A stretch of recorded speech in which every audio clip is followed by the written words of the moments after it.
എല്ലാവർക്കും നമസ്കാരം. എൻ്റെ പേര് രാമൻ, ഇല്ലം പുതുശ്ശേരി, തൃശ്ശൂര്. ഞാൻ 5ാം ബാച്ചിലെ പഠിതാവാണ്.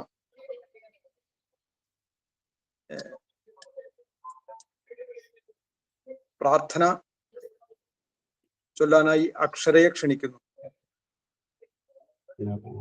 എല്ലാവർക്കും നമസ്കാരം. നാരായണം നമസ്കൃത്യ നരം ചൈവ നരോത്തമം ദേവീം സരസ്വതീം വ്യാസം തതോ ജയമുദീരയേ.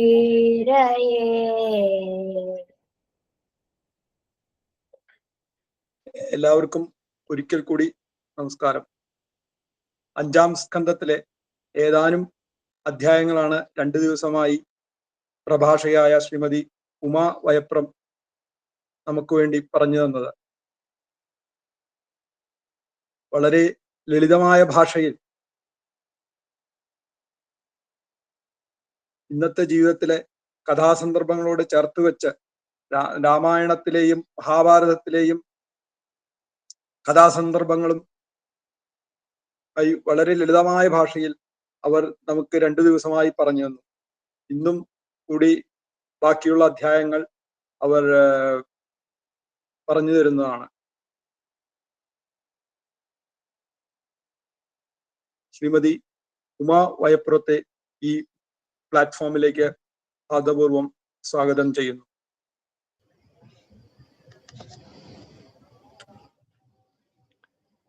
ഓം ഗുരുർബ്രഹ്മാ ഗുരുർവിഷ്ണു ഗുരുർദേവോ മഹേശ്വര ഗുരു സാക്ഷാത് പരം ബ്രഹ്മ തസ്മൈ ശ്രീ ഗുരവേ നമഃ. സദാശിവസമാരംഭാം ശങ്കരാചാര്യമധ്യമാം അസ്മദാചാര്യപര്യന്താം വന്ദേ ഗുരുപരമ്പരാം.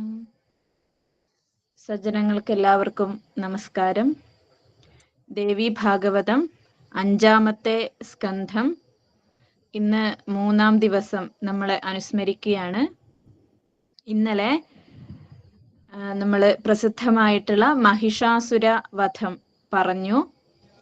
ദേവിയുടെ പ്രസിദ്ധമായ 3 ചരിത്രങ്ങളാണ് മധുകൈടഭ വധവും മഹിഷാസുര വധവും ശുംഭ നിശുംഭ വധവും. ഇങ്ങനെ ചരിതത്രയ എന്നൊക്കെ ദേവിയെ പറയാറുണ്ട്. ഇതിനെ പലതരത്തിൽ വ്യാഖ്യാനിക്കാം. സരസ്വതിയായിട്ടും മഹാലക്ഷ്മിയായിട്ടും പാർവതിയായിട്ടും ഇരിക്കുന്നവൾ എന്നുള്ള അർത്ഥത്തിൽ പറയാം. അതുപോലെ പലതരത്തിൽ വ്യാഖ്യാനിക്കാറുണ്ട്. എന്തായാലും ശുംഭ നിശുംഭന്മാരുടെ വധം എന്നുള്ളത് ദേവിയുടെ വളരെ പ്രസിദ്ധമായിട്ടുള്ള മറ്റൊരു ചരിത്രമാണ്. മഹിഷാസുര മർദ്ദന ചരിതം പോലെ മധുകൈടഭവധം പോലെ തന്നെ വളരെ പ്രസിദ്ധമായിട്ടുള്ള ഒരു ചരിത്രമാണ് ഇനി പറയാൻ പോകുന്നത്. മഹിഷാസുരവധം കേട്ടതിനു ശേഷം ജനമേജയ രാജാവ് വീണ്ടും പറയുകയാണ്, എനിക്ക് ദേവിയുടെ ഈ കഥകളൊന്നും എത്ര കേട്ടാലും മതിയാവില്ല. അത് ഭക്തന്മാരുടെ ലക്ഷണമാണ്. ഒരിക്കലും കേട്ടത് മതി എന്ന് തോന്നില്ല, ഒരു മടുപ്പ് ഒന്നും വരില്ല. ഭക്തന്മാർക്ക് ആ കഥാമൃതം പാനം ചെയ്യുന്തോറും അതിനോടുള്ള ആഗ്രഹം കൂടിക്കൂടി വരികയേ ഉള്ളൂ. അതുകൊണ്ട് വീണ്ടും പറയൂ, മറ്റെന്തൊക്കെയാണ് ദേവിയുടെ ചരിത്രങ്ങൾ, വീണ്ടും പറയൂ എന്ന് ആവശ്യപ്പെടുകയാണ്. നമ്മുടെ ഒരു കഥാകഥന രീതിയാണിത്. മഹാഭാരതമായാലും പുരാണങ്ങളായാലും സംവാദ രൂപത്തിലാണ്. നമുക്കറിയാം മഹാഭാരതത്തിന്റെ ഭാഗമാണ് ഭഗവത്ഗീത, സംവാദ രൂപത്തിലാണ്. ഒരാള് ചോദിക്കുന്നു, മറ്റേയാൾ അതിനുത്തരമായിട്ട് പറയുന്നു. അപ്പോ ഒരിക്കലും ചോദിക്കാതെ പറയുന്നില്ല. അർജുനൻ എനിക്ക് ഒരു ഉപായം പറഞ്ഞു തരൂ എന്ന് പറയുമ്പോഴാണ് കൃഷ്ണൻ അതിന് മറുപടിയായിട്ട് പറയുന്നത്. ഇപ്പൊ കൃഷ്ണൻ നിർത്തിയിടത്ത് നിന്ന് വീണ്ടും അർജുനൻ ചോദിക്കുന്നു, അതിന്റെ മോളൊരു സംശയം ചോദിക്കുന്നു. അങ്ങനെയാണ് അത് തുടർന്ന് 18 അധ്യായങ്ങളായിട്ട് ഭഗവത്ഗീത തീരുന്നത്. അതുപോലെ ഇവിടെ ഒരു ചരിത്രം പറഞ്ഞ് വേദവ്യാസ മഹർഷി നിർത്തി. ഇപ്പൊ ജനമേജയന് മടുത്തിട്ടുണ്ടെങ്കിൽ, അല്ലെങ്കിൽ ഇത് മതി എന്ന് തോന്നുകയാണെങ്കിൽ പിന്നീട് പറയേണ്ട ആവശ്യമില്ല. നമ്മള് മഹത്തരങ്ങളായിട്ടുള്ള കൃതികളൊക്കെ, പുരാണങ്ങള്, വേദങ്ങള്, ഇതിഹാസങ്ങള്, ഇതൊക്കെ താല്പര്യമുള്ളവരുടെ മുന്നിൽ മാത്രമേ പറയാൻ പാടുള്ളൂ. ഒരിക്കലും താല്പര്യമില്ലാത്തവരുടെ മുന്നിൽ അവതരിപ്പിക്കേണ്ട ഒന്നല്ല ഈ കഥകളൊന്നും. അതുകൊണ്ട് തന്നെ വേദവ്യാസ മഹർഷി നിർത്തി. ഇനി ജനമേജയന് താല്പര്യം ഉണ്ടെങ്കിൽ മാത്രമേ തുടരേണ്ടതുള്ളൂ. പക്ഷെ ഇവിടെ ജനമേജയൻ വീണ്ടും ചോദിക്കുകയാണ്. അങ്ങനെ ചോദിച്ച സമയത്ത് ആദ്യം ഒന്ന് ചുരുക്കി പറഞ്ഞു. ദേവിയുടെ മറ്റൊരു ചരിത്രമാണ് ശുംഭനിശുംഭന്മാരെ വധിച്ചത്. അതുപോലെ ആ ശുംഭനിശുംഭന്മാരുടെ കൂടെ ചണ്ടൻ, മുണ്ടൻ എന്നീ അസുരന്മാരുണ്ട്.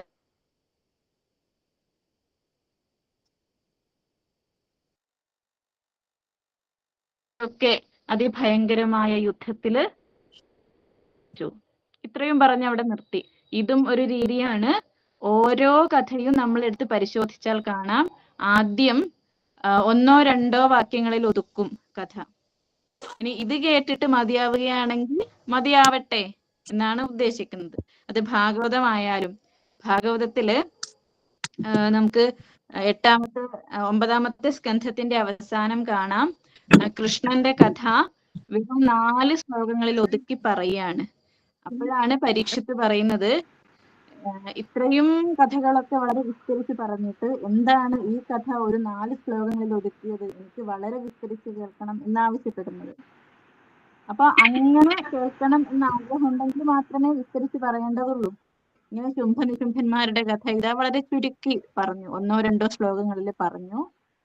അപ്പൊ ജനമേജയൻ വീണ്ടും ചോദിക്കുകയാണ്, ആരാണ് ശുംഭനിശുംഭന്മാർ, അവർ എന്താണ് വരം വാങ്ങിയത്, എങ്ങനെയാണ് ദേവി അവരെ വധിച്ചത്. ഇങ്ങനെ കേൾക്കുന്നയാൾക്ക് താല്പര്യം ഉണ്ടെങ്കിൽ മാത്രമേ ഗുരുക്കന്മാര് പറയുന്നുള്ളൂ. ഈ ശിഷ്യൻ എന്നുള്ള വാക്കിന്റെ അർത്ഥം ശാസിതും യോഗ്യ എന്നാണ്. ശാസിക്കപ്പെടാൻ യോഗ്യത ഉള്ള ആള്.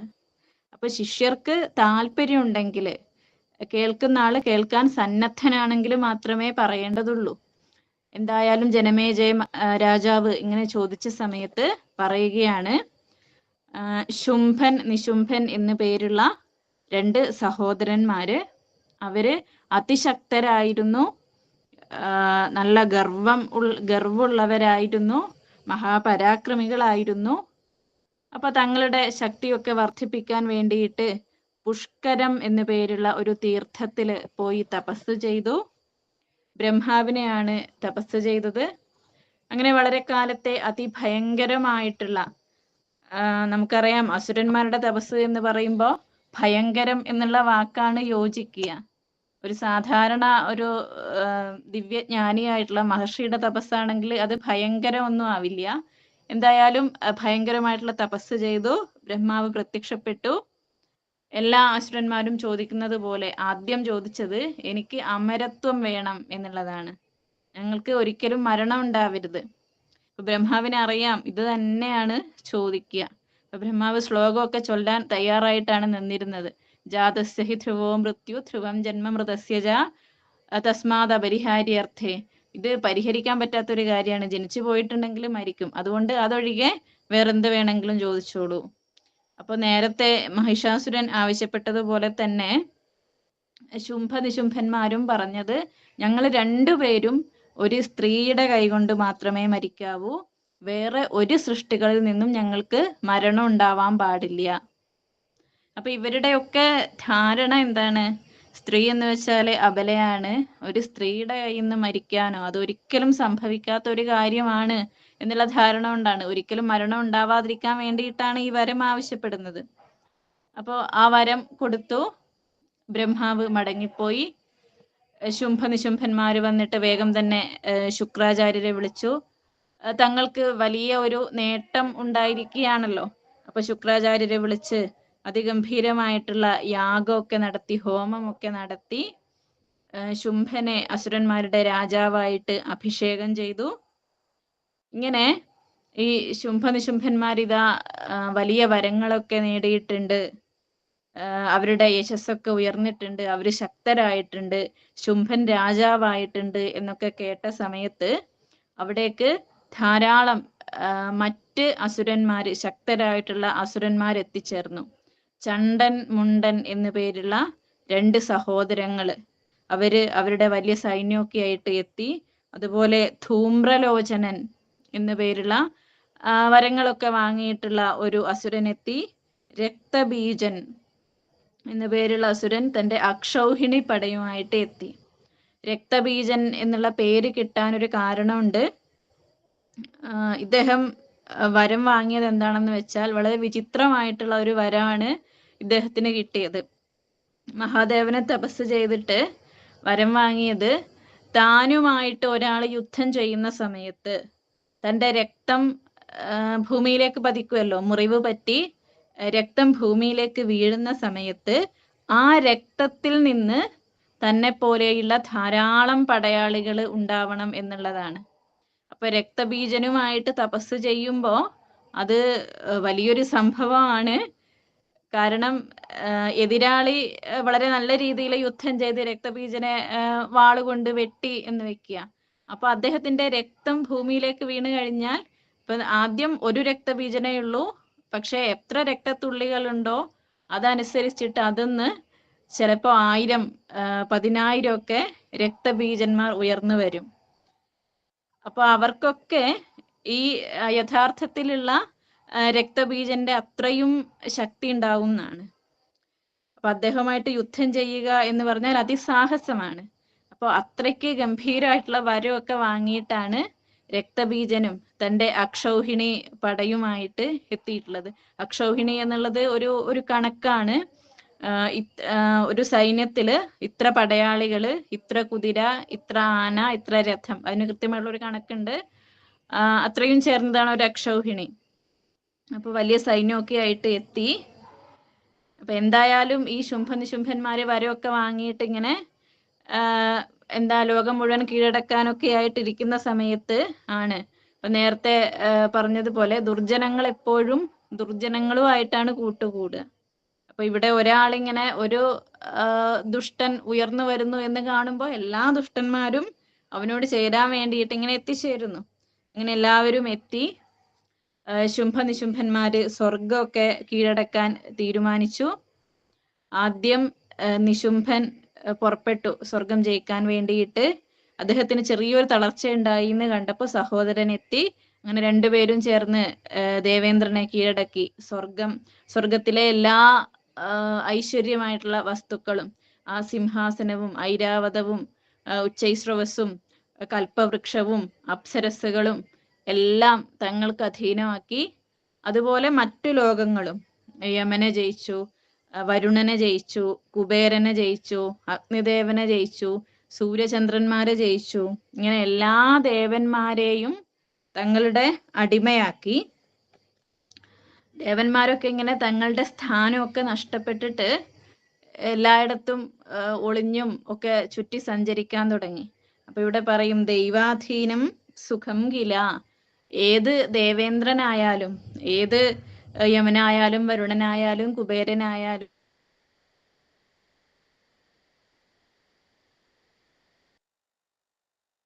അധീനമാണ്. ഞാൻ പഠിച്ചതുപോലെ, മാളിക മുകളേറിയ മന്നന്റെ തോളിൽ മാറാപ്പു കയറ്റുന്നതും ഭവാൻ 2-4 ദിനം കൊണ്ടൊരുത്തനെ എന്നൊക്കെ പഠിച്ചിട്ടുണ്ടല്ലോ. അപ്പൊ അതുപോലെ ഇവിടെ ദേവന്മാരുടെ കാര്യം പോലും ഇങ്ങനെയാണ്. അപ്പൊ ദേവേന്ദ്രൻ എന്നു പേരുള്ളത് ശരിക്കും ഒരു സ്ഥാനമാണ്. ആ സ്വർഗത്തിന്റെ അധിപതിയായിട്ടുള്ള ആ സ്ഥാനം, അത് വളരെ കാലങ്ങൾക്ക് ശേഷം ആ സ്ഥാനം മാറും. ആ സ്ഥാനത്ത് വേറൊരു ദേവേന്ദ്രൻ വരും. അപ്പൊ ദേവേന്ദ്രനും ദേവന്മാർക്ക് പോലും ഇതാണ് ഗതിയെങ്കിൽ പിന്നെ വേറൊന്നും നമ്മുടെ സാധാരണക്കാരുടെ കാര്യമൊന്നും പറയാനില്ലല്ലോ. അവർക്ക് പോലും ആ വിധി കൊണ്ട് തങ്ങളുടെ സ്ഥാനമൊക്കെ നഷ്ടപ്പെടുന്നു. അങ്ങനെ എല്ലാവരും പല സ്ഥലങ്ങളിൽ ഇങ്ങനെ ആയിരക്കണക്കിന് വർഷങ്ങള് ചുറ്റിത്തിരിഞ്ഞ് ഇങ്ങനെ സഞ്ചരിക്കാൻ തുടങ്ങി. ദേവേന്ദ്രൻ ഗുരുവായിട്ടുള്ള ബൃഹസ്പതിയെ ചെന്ന് കണ്ടു. ഇനിയിപ്പോ എന്ത് ചെയ്യും, ഞങ്ങളുടെ അവസ്ഥയൊക്കെ കണ്ടല്ലോ, ആ ശുംഭനിശുംഭന്മാർ വരമൊക്കെ വാങ്ങിയിട്ട് എല്ലാവരെയും കീഴടക്കിയിരിക്കുകയാണ്, ഇനി എന്ത് ചെയ്യും എന്ന് ഗുരുവിനോട് ഉപദേശം ചോദിക്കുന്നു. ഇവിടെയൊക്കെ നമുക്ക് കാണാം, എന്തെങ്കിലും അപകടം വരുന്ന സമയത്ത്, പ്രതിസന്ധി വരുന്ന സമയത്ത് ഗുരുപദേശം തേടുകയാണ് ചെയ്യുന്നത്. അതാണ് ഗുരു എന്നുള്ള വാക്കിന്റെ അർത്ഥം, വെളിച്ചത്തിലേക്ക് നയിക്കുന്ന ആളാണ്.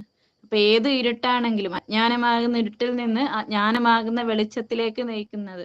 അപ്പൊ എന്ത് ചെയ്യണം എന്നറിയാതെ ഇരുട്ടിൽ തപ്പുന്ന സമയത്ത് ഒരു വഴി കാണിച്ചു തരുന്ന ആളാണ് ഗുരു. ഇപ്പൊ ബൃഹസ്പതി ഓർമ്മിപ്പിച്ചു, പണ്ട് നമ്മൾ ഇതേപോലെ ഒരു വലിയ അപകടം വന്ന സമയത്ത്, ആ മഹിഷാസുരൻ സ്വർഗം കീഴടക്കിയ സമയത്ത് നമ്മളെല്ലാവരും ദേവിയെ ഭജിച്ചു. ദേവി പ്രത്യക്ഷപ്പെട്ട് മഹിഷാസുരനെ വധിച്ചു. അവിടെ ആ സമയത്ത് എന്താണ് നിങ്ങൾക്ക് ഇനിയും വരം വേണ്ടത് എന്ന് ചോദിച്ചപ്പോ ദേവി പറഞ്ഞിരിക്കുന്നത് എന്താണ്? ഇനിയും നിങ്ങൾ സ്മരിക്കുമ്പോൾ ഞാൻ വരും. അതാണ് ദേവന്മാര് വരമായിട്ട് ആവശ്യപ്പെട്ടത്. ഞങ്ങൾക്ക് ഇനിയും ആപത്തുണ്ടാകുമ്പോൾ ഒരു അമ്മയെപ്പോലെ വന്ന് രക്ഷിക്കണേ എന്നാണ് പ്രാർത്ഥിച്ചത്. അപ്പോൾ നമുക്ക് എന്ത് ആപത്ത് വന്നാലും, മക്കൾക്ക് എന്ത് വിഷമം വന്നാലും, അതൊരു രോഗമായിക്കോട്ടെ, അല്ലെങ്കിൽ എന്തെങ്കിലും അപകടം പറ്റലായിക്കോട്ടെ, ഇനി മാനസികമായിട്ടുള്ള എന്തെങ്കിലും പ്രയാസം ആയിക്കോട്ടെ, എപ്പോഴും നമ്മൾ ആദ്യം വിളിക്കുക അമ്മയെയാണ്. അതുപോലെ നമുക്ക് എന്ത് ദുഃഖം വന്നാലും ആ അമ്മയെ സ്മരിച്ചാൽ മതി, ദേവിയെ സ്മരിച്ചാൽ മതി, ദേവി ഇതാ നമ്മളെ രക്ഷിക്കാനായിട്ട് എത്തും. അതുകൊണ്ട് നിങ്ങളെല്ലാവരും ഹിമാലയത്തിൽ പോയിട്ട്, ഹിമാലയ പർവ്വതത്തിൽ പോയി ദേവിയെ തപസ് ചെയ്യൂ, ദേവിയെ സ്തുതിക്കൂ, ദേവിയെ ധ്യാനിക്കൂ, ദേവി വന്ന് രക്ഷിക്കാതിരിക്കില്ല. ഇങ്ങനെ ആ ബൃഹസ്പതിയുടെ ഉപദേശം കേട്ട് ദേവന്മാരെല്ലാവരും ഹിമാലയ പർവ്വതത്തിൽ പോയി ദേവിയെ സ്തുതിക്കാൻ തുടങ്ങി. വളരെ നല്ല ഒരു സ്തുതിയാണ്. നമോ ദേവി വിശ്വേശ്വരി പ്രാണനാഥേ സദാനന്ദരൂപേ സുരാനന്ദതേ തേ നമോ ദാനവാന്തപ്രദേ മാനവാനാമനേകർത്ഥദേ ഭക്തിഗമ്യസ്വരൂപേ. ചൊല്ലാൻ നല്ല സുഖകരമായിട്ടുള്ള ഒരു സ്തുതിയാണ്. വിശ്വേശ്വരിയായിട്ടുള്ള ദേവി, പ്രാണനാഥയായിട്ടുള്ള ദേവി, എല്ലാവരുടെയും പ്രാണനെ രക്ഷിക്കുന്നവളാണ്, പ്രാണന് നാഥയായിരിക്കുന്നവളാണ്. സദാനന്ദരൂപേ, എപ്പോഴും എല്ലാവർക്കും ആനന്ദത്തെ നൽകുന്ന ആനന്ദ സ്വരൂപിണിയായിരിക്കുന്ന ദേവി. സുരാനന്ദതേ, ദേവന്മാരായ ഞങ്ങൾക്ക് എപ്പോഴും എല്ലാ ദുഃഖങ്ങളെയും ഒക്കെ അകറ്റി ആനന്ദം തരുന്നവളായിട്ടുള്ള ദേവി. അസുരന്മാരുടെ അന്തകയായിട്ടുള്ള ദേവി, ഇതാ ഞങ്ങളെ രക്ഷിക്കണേ എന്ന് പ്രാർത്ഥിക്കുകയാണ്. നതേ നാമസംഖ്യാനതേ രൂപമീദൃക് തഥാ കോപി വേദാദിദേവാദിരൂപേ. ദേവിക്ക് എത്ര നാമങ്ങളുണ്ട് എന്ന് പറയാൻ കഴിയില്ല. നതേ നാമസംഖ്യ, എന്തൊക്കെ പേരുകളാണ് ദേവിക്കുള്ളത്. നമ്മള് സഹസ്രനാമം എന്ന് പറഞ്ഞിട്ട്, ലളിതാ സഹസ്രനാമം 1000 നാമങ്ങള് എല്ലാ ദിവസവും ജപിക്കാറുണ്ട്. പക്ഷെ 1000 ആണോ? അതല്ല. നമ്മള് ഒരു തെരഞ്ഞെടുത്ത 1000 നാമങ്ങളെ കൊണ്ട് സ്തുതിക്കുന്നു, അത്രയേ ഉള്ളൂ. കോടിക്കണക്കിന് നാമങ്ങള്. ഇവിടെ എന്തൊക്കെ നാമങ്ങളുണ്ടോ അതൊക്കെ ദേവിയുടെ നാമങ്ങളാണ്. അപ്പൊ എത്രയോ നാമങ്ങൾ, എത്ര നാമങ്ങൾ ഉണ്ട് എന്ന് അറിയില്ല. നതേരൂപമീദൃക്, ഇങ്ങനെയാണ് ദേവിയുടെ രൂപം എന്ന് പറയാൻ കഴിയില്ല. കാരണം ഇവിടെ എന്തൊക്കെയുണ്ടോ അതൊക്കെ ദേവിയുടെ ചൈതന്യമാണ്. അപ്പോ ദേവി സ്ത്രീയുടെ രൂപത്തിലാണ് എന്ന് പറഞ്ഞാൽ, അപ്പോ പുരുഷനിലുള്ളത് ദേവിയുടെ ചൈതന്യം അല്ല എന്ന് വരും. അങ്ങനെ പറയാൻ കഴിയില്ല. പുരുഷനിലുള്ളതും സ്ത്രീയിലുള്ളതും ദേവി ചൈതന്യമാണ്. അതുകൊണ്ട് ഇങ്ങനെയാണ് രൂപം എന്ന് പറയാൻ കഴിയില്ല. ദേവിക്കൊരു മൃഗത്തിന്റെ രൂപമാണെന്ന് പറയാൻ പറ്റില്ല. കാരണം അപ്പൊ മറ്റുള്ളതൊന്നും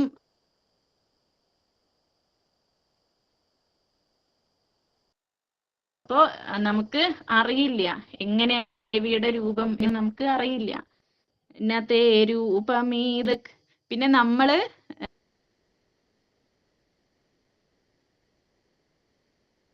നമുക്കിഷ്ടപ്പെട്ട രൂപത്തില് ആ ദേവിയെ മനസ്സിൽ സങ്കല്പിക്കുന്നു, അത്രയേ ഉള്ളൂ. ഓരോരുത്തർക്കും അവരവരുടെ ഇഷ്ടം അനുസരിച്ച്, രുചി അനുസരിച്ച് ധ്യാനിക്കാൻ വളരെ എളുപ്പമായിട്ടുള്ള ഒരു രൂപം നമ്മൾ സങ്കല്പിക്കുന്നു, അത്രയേ ഉള്ളൂ. അല്ലാതെ അതാണ് ദേവിയുടെ രൂപം എന്ന് പറയാൻ നമുക്ക് കഴിയില്ല. എന്നാലോ തഥാ കോപി വേദാദിദേവാദിരൂപേ, അങ്ങനെയൊന്നും പറയാൻ കഴിയില്ലെങ്കിലും ദേവിയെ ഞങ്ങള് വേദസ്വരൂപിണിയായിട്ടും ദേവസ്വരൂപിണിയായിട്ടും ഒക്കെ കാണുന്നു. വേദം, അറിവ്, ജ്ഞാനം, ആ ജ്ഞാനസ്വരൂപിണിയാണ് ദേവി. ജ്ഞാനമാണ് ദേവിയുടെ രൂപം എന്ന് പറയാം. ദേവാദിരൂപേ, ദേവം എന്ന് വെച്ചാൽ ദേവൻ എന്ന് വെച്ചാൽ ദാനം ചെയ്യുന്ന ആള് എന്നാണ് അർത്ഥം. അപ്പോ ദേവന്മാരുടെ സ്വരൂപമാണ്, ദേവസ്വരൂപിണിയാണെന്ന് പറയാം. അപ്പൊ നമുക്ക് ഒരു രണ്ട് തരത്തിൽ പറയാം. ഈ കാണപ്പെടുന്ന എല്ലാ രൂപങ്ങളും ദേവിയുടെ രൂപമാണെന്ന് പറയാം. ഇനി ഇതൊന്നും ദേവിയുടെ രൂപമല്ല എന്നും പറയാം. ഇപ്പൊ രൂപമില്ലാത്തവളാണെങ്കിലും എന്താണ്? സർവരൂപധാരിണിയാണ്. ഒന്നുകിൽ രൂപമില്ലാത്തവൾ എന്ന് പറയാം, ഇന്നതാണ് രൂപം എന്ന് പറയാൻ കഴിയില്ല. അല്ലെങ്കിൽ എന്ത് പറയാം? ഇവിടെ എന്തെന്തൊക്കെ രൂപം നമ്മൾ കാണുന്നുണ്ടോ ആ രൂപത്തിലൊക്കെ ഉള്ളവളാണ് എന്ന് പറയാം. അപ്പൊ അങ്ങനെയൊക്കെയുള്ള ദേവിയെ ഇതാ ഞങ്ങൾ സ്തുതിക്കുന്നു എന്ന് പറഞ്ഞ് ദേവിയെ സ്തുതിക്കുകയാണ്. എന്നിട്ട് പറയുന്നു, ദേവിക്ക് ആയുധമില്ലാതെ തന്നെ ഈ അസുരന്മാരെയൊക്കെ കൊല്ലാൻ കഴിയും.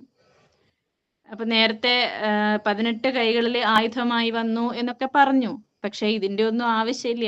ദേവിയുടെ ഒരു നോട്ടം മതി എന്ത് ഈ മഹിഷാസുരനെയോ അല്ലെങ്കിൽ വലിയ വലിയ സൈന്യങ്ങളെയോ ഒക്കെ ഇല്ലാതെയാക്കാൻ. ആയുധത്തിന്റെ ഒന്നും ആവശ്യമില്ല. എങ്കിലും അഥാപീഹലോകോപകാരായ ലീല, പിന്നെ എന്തിനാണ് ഈ ആയുധങ്ങളൊക്കെ എടുത്ത് വന്നിട്ട് ഈ വലിയ വലിയ യുദ്ധമൊക്കെ ചെയ്യുന്നത്?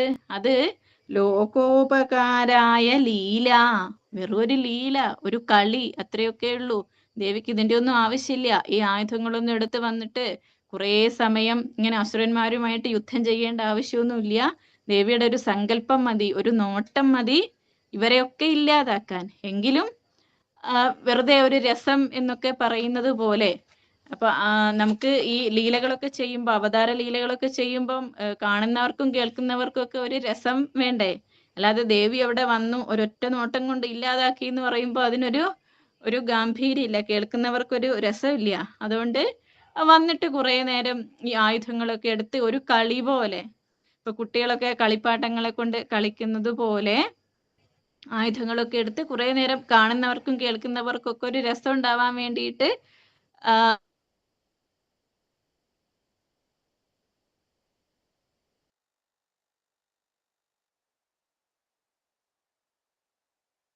അത്രയേ ഉള്ളൂ. ഇങ്ങനെയൊക്കെയുള്ള ഇതാ എന്താണ് സുഖം മാത്രം വിചാരിച്ച്, ഈ ശരീരമാണ് ഞാൻ എന്ന് വിചാരിച്ച് ശരീരത്തിനെ സുഖിപ്പിക്കുന്ന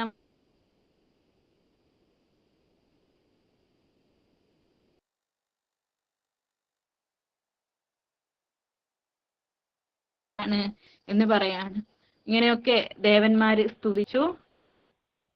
ദിവ്യാംബരധരാ ദേവി ദിവ്യാഭരഭൂഷിത ദിവ്യമാലാ സമായുക്ത ദിവ്യചന്ദന ചർച്ചിത, വളരെ ദിവ്യങ്ങളായിട്ടുള്ള വേഷത്തോടുകൂടി ആഭരണങ്ങളോടുകൂടി ദിവ്യമാല്യ സമായുക്ത, വളരെ ദിവ്യങ്ങളായിട്ടുള്ള മാലകളൊക്കെ അണിഞ്ഞിട്ട് ദേവി പ്രത്യക്ഷപ്പെട്ടു.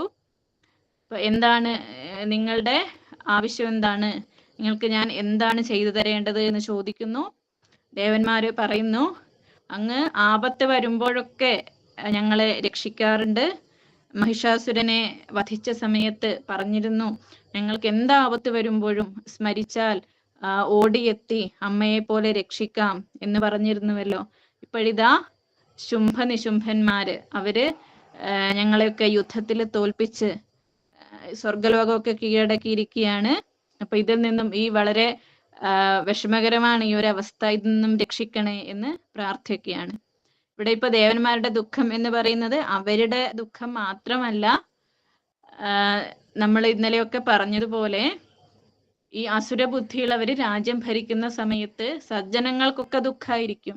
ദേവന്മാർക്ക് മാത്രമല്ല ദുഃഖം, ഭൂമിയിലാണെങ്കിൽ ബ്രാഹ്മണർക്ക് തപസ് ചെയ്യാൻ കഴിയില്ല, ഭക്തന്മാർക്ക് ക്ഷേത്ര ദർശനം നടത്താൻ പറ്റില്ല, നാമം ജപിക്കാൻ പറ്റില്ല, ഇങ്ങനെ നല്ല കാര്യങ്ങള് ഒന്നും നടക്കില്ല. അപ്പൊ ദേവന്മാരുടെ ദുഃഖം എന്ന് പറഞ്ഞാൽ അവരുടെ ദുഃഖം അല്ല, സജ്ജനങ്ങളുടെ ദുഃഖാണ്. ഇങ്ങനെ ദേവിയോട് അപേക്ഷിച്ച സമയത്ത് ദേവിയുടെ ശരീരത്തിൽ നിന്ന് തന്നെ വേറൊരു രൂപം ഉണ്ടായി. സ്വശരീരാത് പരം രൂപം. ആ ദേവിയുടെ ശരീരത്തിൽ നിന്ന് വേറൊരു ദേവീ ശരീരം, വേറൊരു രൂപമുണ്ടായി. ആ ഒരു കൗശികി എന്നുള്ള പേരിൽ അറിയപ്പെടുന്നു. പാർവതിയുടെ ശരീരത്തിൽ നിന്ന് ജനിച്ചതായതുകൊണ്ടാണ് കൗശികി എന്നറിയപ്പെടുന്നത്. ഇനി അതേ കാളിക എന്നുള്ള പേര് പറയുന്നു. കാളിക എന്ന് വെച്ചാൽ കറുത്തവൾ എന്നാണ് അർത്ഥം. പാർവതിയെ പൊതുവെ വെളുത്തവൾ എന്നാണ്, ഗൗരി എന്നുള്ള അർത്ഥത്തിനൊക്കെ വെളുത്തവൾ എന്ന് പറയും. പക്ഷെ പാർവതിയുടെ ശരീരത്തിൽ നിന്ന് ഉണ്ടായിട്ടുള്ള രൂപമാണെങ്കിലും ഈ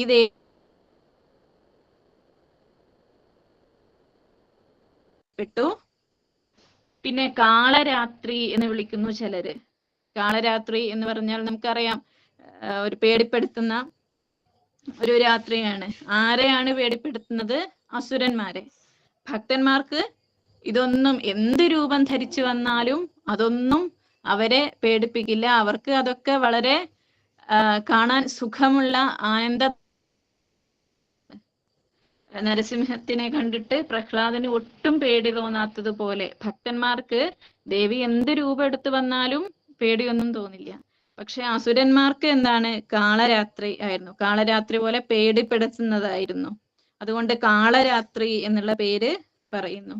ഇങ്ങനെ കാളിക, കാളരാത്രി എന്നൊക്കെ അറിയപ്പെടുന്ന ആ ദേവിയോട് കൂടിയിട്ട്, ദേവി സാക്ഷാൽ ദേവി ചണ്ഡികാദേവി എന്നാണ് ആ ദേവന്മാരുടെ മുന്നിൽ പ്രത്യക്ഷപ്പെട്ട ദേവിയെ പറയുന്നത്. ആ ചണ്ഡികാദേവി കാളിയോട് കൂടിയിട്ട്, തന്റെ ശരീരത്തിൽ നിന്ന് ഉത്ഭവിച്ച മറ്റൊരു ദേവീ രൂപത്തോട് കൂടിയിട്ട്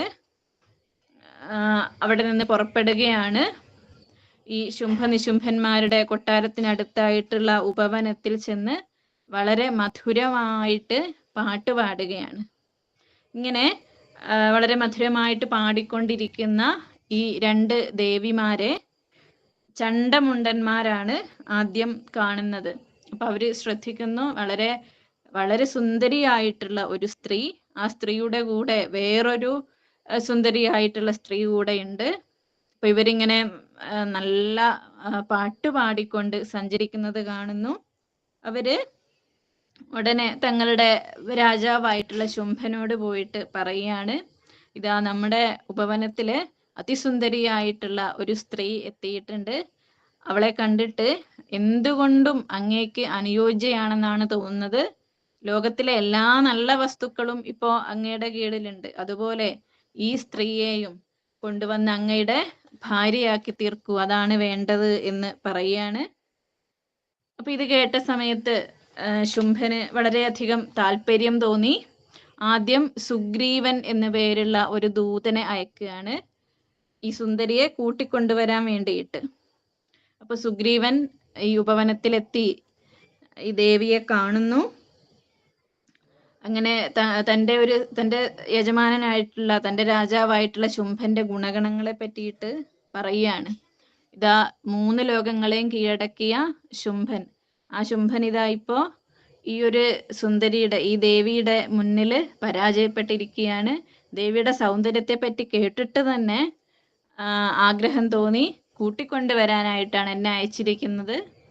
അപ്പൊ ഇത് കേട്ട സമയത്ത് ദേവി മറുപടി പറഞ്ഞത് വളരെ രസകരമായിട്ടാണ്.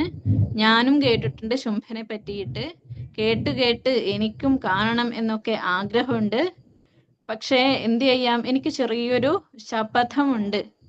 ഞാൻ ചെറുപ്പത്തില് കൂട്ടുകാരോടൊക്കെ കൂടി ഇങ്ങനെ കളിച്ച് നടക്കുന്ന സമയത്ത് എനിക്ക് നല്ല ശക്തിയുണ്ട് എന്ന് അവർക്കറിയാമായിരുന്നു, കൂട്ടുകാരികൾക്ക് അറിയാമായിരുന്നു.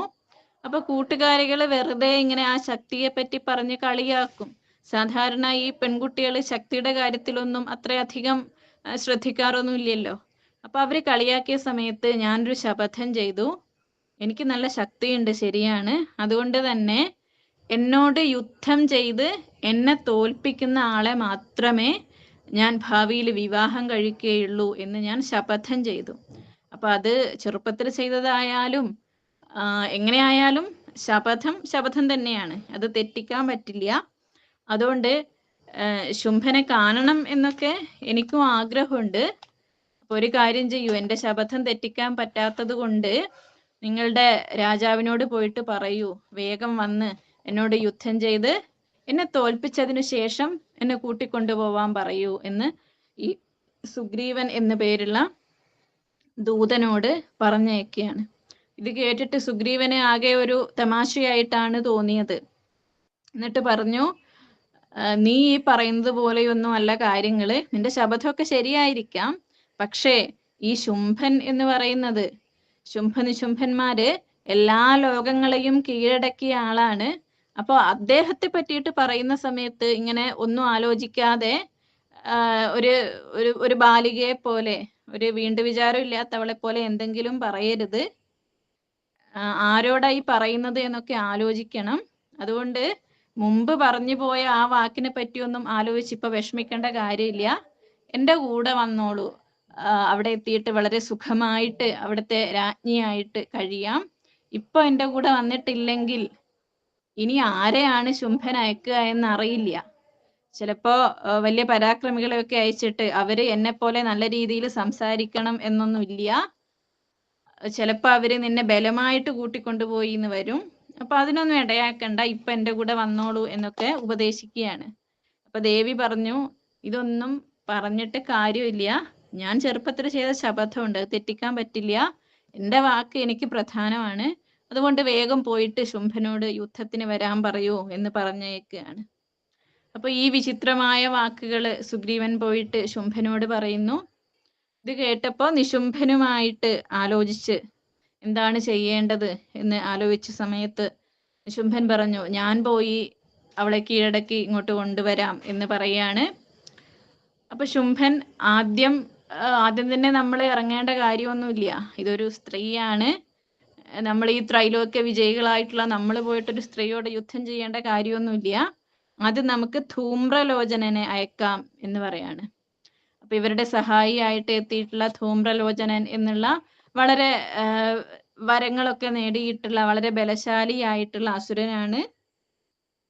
ധൂമ്രലോചനൻ പോയിട്ട് ദേവിയോട് അപേക്ഷിക്കുകയാണ് വരാൻ, ശുംഭന്റെ കൂടെ വരാനായിട്ട്, ശുംഭന്റെ അടുത്തേക്ക് വരാനായിട്ട് അപേക്ഷിക്കുന്നു. അപ്പൊ ദേവി പറയുന്നത്, നീ സംസാരിക്കുന്നത് കേൾക്കുമ്പോ എനിക്കെന്തോ നീ ഒരു വിദൂഷകനാണെന്നാണ് തോന്നുന്നത്, എന്തൊക്കെയോ വിഡ്ഢിത്തങ്ങൾ ഇങ്ങനെ പറഞ്ഞുകൊണ്ടിരിക്കുന്നു, നീ പറയുന്നതൊക്കെ വെറുതെയാണ്, നീ വിചാരിക്കുന്നത് പോലെയൊന്നും കാര്യങ്ങൾ നടക്കില്ല, നിന്നെ ആ ശുംഭൻ യുദ്ധം ചെയ്യാനായിട്ടല്ലേ അയച്ചത്, അതുകൊണ്ട് എന്നോട് യുദ്ധം ചെയ്യൂ, പാചകമൊന്നും വേണ്ട എന്ന് പറയാണ്. അങ്ങനെ അതിഗംഭീരമായിട്ടുള്ള യുദ്ധമൊക്കെ തുടങ്ങി. നേരത്തെ പറഞ്ഞതുപോലെ ഇവരൊക്കെ വരുന്ന സമയത്ത് ഒറ്റയടിക്ക് ഠപ്പേ എന്ന് പറഞ്ഞ കാര്യം കഴിഞ്ഞാൽ ഒരു രസം ഉണ്ടാവില്ല. അതുകൊണ്ട് ദേവി എന്ത് ചെയ്യും, കുറച്ച് സമയം ഇങ്ങനെ ആയുധങ്ങളൊക്കെ ആയിട്ട് അങ്ങോട്ടും ഇങ്ങോട്ടും പ്രയോഗവും അതൊക്കെ നടത്തും. അങ്ങനെ കുറച്ച് സമയം ഇവരുമായിട്ട്, ഈ അസുരനുമായിട്ട്, ധൂമ്രലോചനനുമായിട്ട് കളിയൊക്കെ കഴിഞ്ഞ് അവസാനം പരിഖം എന്നു പേരുള്ള ഒരു ആയുധമുണ്ട്. ആ ആയുധം ദേവിയുടെ നേർക്ക് പ്രയോഗിക്കാൻ തുടങ്ങിയ സമയത്ത് ദേവിക്ക് വലിയ പ്രയാസമൊന്നും ഉണ്ടായില്ല. ഒരു ഹുങ്കാരം, ഒരു ഹു എന്നുള്ള ഒരൊറ്റ ഹുങ്കാരം മാത്രമേ വേണ്ടൂ. ആ ഹുങ്കാരം കൊണ്ട് ഭസ്മമായി പോയി ധൂമ്രലോചനൻ. അങ്ങനെ ആ സമയത്ത് അതിഗംഭീരമായിട്ടുള്ള പുഷ്പവൃഷ്ടിയൊക്കെ ഉണ്ടായി. ദേവി ആ മംഗളകരമായിട്ടുള്ള ശംഖനാദം മുഴക്കി. ഇത് കണ്ട സമയത്ത് ധൂമ്രലോചനന്റെ കൂടെ ഉണ്ടായിരുന്ന മറ്റുള്ളവരൊക്കെ പേടിച്ച് ഓടിപ്പോയി. അപ്പൊ ഇങ്ങനെ ഈ യുദ്ധം ചെയ്യാനായിട്ട് പോയ ആ ധൂമ്രലോചനനെ കാണുന്നുമില്ല. എന്നാൽ അയാളുടെ കൂടെ പോയിട്ടുള്ള ആ ഭടന്മാരൊക്കെ തിരിച്ചു വരുന്നുണ്ട്. അപ്പൊ വിവരങ്ങളൊക്കെ ചോദിക്കുന്നു ശുംഭൻ. അപ്പോ കൂടെ പോയവരൊക്കെ ഉപദേശിക്കുകയാണ് ശുംഭനെ, നീ ഒന്ന് ആലോചിച്ചിട്ട് പ്രവർത്തിച്ചാ മതി, ഇത് ഇവിടെ നിർത്തുകയാണ് നല്ലത്, ഇനി യുദ്ധത്തിന് പോകണോ എന്നൊക്കെ ആലോചിച്ചിട്ട് ചെയ്താൽ മതി എന്നൊക്കെ ഉപദേശിക്കുകയാണ്. എന്തായാലും വീണ്ടും നിശുംഭനുമായിട്ട് ആലോചിച്ചു. ഈ വിനാശകാലേ വിപരീത ബുദ്ധി എന്നൊക്കെ പറയുന്നത് പോലെ എത്ര ആലോചിച്ചാലും വിപരീത ബുദ്ധിയെ തോന്നുള്ളൂ നാശം അടുത്തിരിക്കുന്ന സമയത്ത്. അപ്പൊ പിന്നീട് ചണ്ടമുണ്ടന്മാരെയാണ് അയക്കുന്നത്. ചണ്ടൻ മുണ്ടൻ എന്ന പേരുള്ള സഹോദരങ്ങള്. അപ്പൊ ഇവര് പോയിട്ട് ദേവി ആദ്യം ഉപദേശിക്കുന്നു, നീ ചെയ്യുന്നതൊന്നും നിന്റെ നല്ലതിനല്ല, നിനക്ക് ഈ ബുദ്ധിയൊക്കെ ഈ ശബ്ദത്തിന്റെ കാര്യവും അതുപോലെ യുദ്ധം ചെയ്യാൻ വിളിക്കാനും ഒക്കെ അത് ആരാണോ നിന്നെ ഉപദേശിച്ചത് അവര് നിന്റെ നാശത്തിനായിട്ട് ഉപദേശിച്ചതാണ് എന്നൊക്കെ പറഞ്ഞ് ദേവിയുടെ മനസ്സ് മാറ്റാൻ ശ്രമിക്കുകയാണ്. പക്ഷേ ദേവി യുദ്ധം ചെയ്യാൻ തന്നെ വീണ്ടും പറയുന്നു. അങ്ങനെ ചണ്ഡിക ചണ്ഡയുദ്ധം എന്ന് പറയും. ചണ്ഡികയും ചണ്ഡനുമായിട്ടുള്ള യുദ്ധം വളരെ ഗംഭീരമായിട്ടുള്ള ഒരു യുദ്ധമായിരുന്നു. ദേവി കാളിക രൂപമെടുത്ത് വളരെ ഭീകരിയായിട്ട് കൂടെയുള്ള അസുരന്മാരെയൊക്കെ തൻ്റെ കൈകളെ കൊണ്ട് ഇങ്ങനെ പെറുക്കിയെടുക്കുക എന്നൊക്കെ പറയില്ലേ, അതുപോലെ ഈ കൈകളെ കൊണ്ട് അസുരന്മാരെ പെറുക്കിയെടുത്ത് വായയിലേക്ക് ഇങ്ങനെ ഇടുകയാണ്. ആ രീതിയിൽ വളരെ ഭീകരമായിട്ടുള്ള യുദ്ധമായിരുന്നു. അപ്പൊ നമ്മൾ ഈ കടലമണിയൊക്കെ കുറയ്ക്കുന്നത് പോലെ അത്രയേ ഉള്ളൂ. ഈ കുറെ ഭടന്മാരൊക്കെ ഇങ്ങനെ കൈക്കുള്ളിലേക്ക് എടുക്കുന്നു, വായിലേക്ക് ഇടുന്നു, ഇങ്ങനെ അതിഭീകരമായിട്ടുള്ള യുദ്ധം. അവസാനം ഒരു വാളുകൊണ്ട് ഇതാ ചണ്ടനെയും മുണ്ടനെയും രണ്ടുപേരെയും 2 മുയലുകളെ പോലെ എടുത്തു എന്നാണ് പറയുന്നത്. ഈ കാളികാദേവി നമ്മൾ എങ്ങനെയാണോ ഈ മുയൽക്കുഞ്ഞിനെയൊക്കെ നമ്മൾ വളരെ നിസ്സാരമായിട്ട് ഈ ചെവിക്കൊക്കെ പിടിച്ചു കൊണ്ടുപോകുന്നത്, അതുപോലെ ഈ 2 അസുരന്മാരെയും പിടിച്ചുകൊണ്ട് ചണ്ഡികയുടെ അടുത്തെത്തി. ചണ്ഡിക അവരെ വാളുകൊണ്ട് അതാ അവരുടെ കഥ കഴിച്ചു. അപ്പൊ പതിവ് പോലെ എല്ലാവരും കൂടെ ഓടിയിട്ട് ശുംഭനെ ഉപദേശിച്ചു, നീ ഇതാ പാതാളത്തിലേക്ക് ഇപ്പോഴെങ്കിലും പോയിക്കൊള്ളൂ, വലിയ അപകടമാണ് വരാൻ പോകുന്നത്, ഇതാ ഞങ്ങളെ കൂടെ വന്ന ഈ ചണ്ടമുണ്ടന്മാരുടെ കഥയൊക്കെ കഴിഞ്ഞു എന്നൊക്കെ കൂടെ ഉള്ളവർ ഉപദേശിച്ചു. പക്ഷെ അപ്പൊ ശുംഭൻ പറയുന്നത് മരണത്തെക്കാൾ വലുതെന്താണ്? അഭിമാനം സംരക്ഷിക്കുകയാണ് വേണ്ടത്, ജീവൻ കിട്ടിയിട്ടൊന്നും കാര്യമില്ല, അതുകൊണ്ട് മരിക്കുകയാണെങ്കിൽ മരിച്ചോട്ടെ, ഞാൻ യുദ്ധം ചെയ്യും എന്ന് പറഞ്ഞ് രക്തബീജനെ അയക്കുകയാണ്. രക്തബീജന്റെ കാര്യം നേരത്തെ പറഞ്ഞു.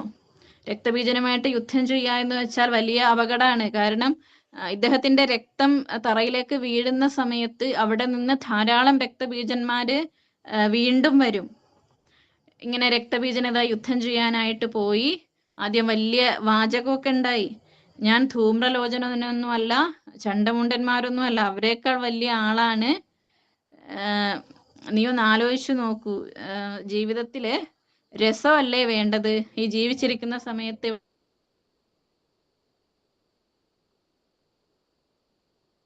രസകരമായിട്ട് ജീവിക്കണം. ജീവിതത്തിലെ ഏറ്റവും രസം എന്ന് പറയുന്നത് ശൃംഗാര രസമാണ്. അപ്പോ ഈ ആണും പെണ്ണും തമ്മിൽ ചേർന്ന് വളരെ സന്തോഷമായിട്ട് ഇങ്ങനെ സുഖിച്ച് ജീവിക്കുക, അതല്ലേ വേണ്ടത്.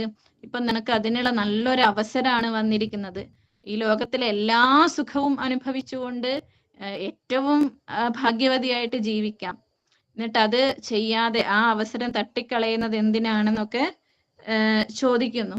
അപ്പൊ ഇതിനൊക്കെ മറുപടിയായിട്ട് ദേവി പറയുന്നു, ഇങ്ങോട്ട് വരൂ, നിന്നെ ഞാനതാ മുമ്പേ പോയിട്ടുണ്ടല്ലോ കുറെ പേര്, അവരുടെ കൂടെ അയക്കാം എന്നൊക്കെ പറഞ്ഞിട്ട് വീണ്ടും പോരിന് വിളിക്കുകയാണ്. അങ്ങനെ ഇതാ രക്തബീജൻ ചെന്നു. തൽക്കാലം അയാൾക്ക് പരാജയമൊക്കെ ഉണ്ടായി. അപ്പൊ രക്തബീജൻ ഒന്ന് തളർന്നു വീണു എന്ന് കേട്ട സമയത്ത് ശുംഭൻ ഇതാ പടയോടുകൂടി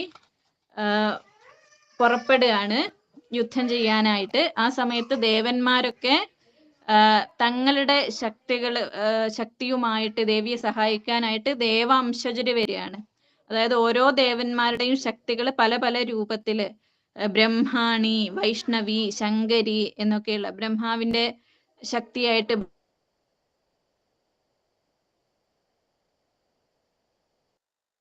ഇങ്ങനെ പല പല ദേവാംശങ്ങള് ദേവിയെ സഹായിക്കാനായിട്ട് വരികയാണ്. അങ്ങനെ ആ രക്തബീജനുമായിട്ടുള്ള ആദ്യം രക്തബീജൻ തളർന്നു വീണുവെങ്കിലും പിന്നീട് അദ്ദേഹം വീണ്ടും എഴുന്നേറ്റ് വന്നു.